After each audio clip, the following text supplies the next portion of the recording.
Welcome to Giantis. Today I'm going to make Akara using a blender and it's going to be very fluffy. Enjoy.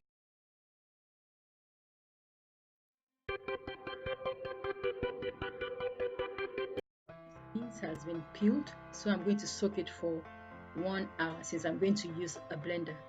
So this is it after 1 hour. It has risen. The beans, I've got onions, garlic, and pepper. So I'm going to put everything in the blender to blend.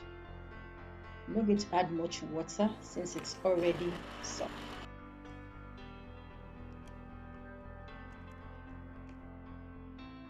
This is what the beans paste looks like. When you're grinding it, don't add too much water. I'm going to chop the green pepper, the onions, and the cayenne pepper or shombo as it is called.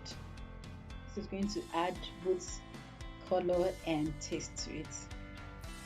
I'm going to mix this to entrap here. The blender has done some of the work.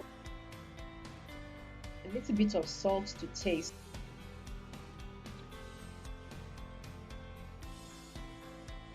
So in goes the peppers and the onions. I'm going to heat up some oil in a dry pan. When it is hot enough, I'm going to add the akara. For best results, do not overcrowd the akara when you're frying.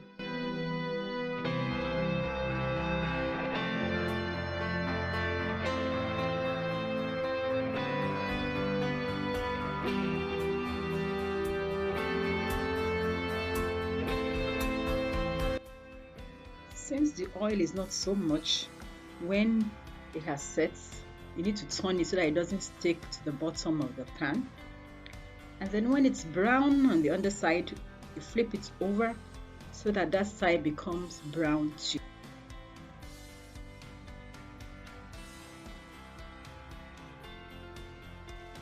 Sides are brown, time to bring it up.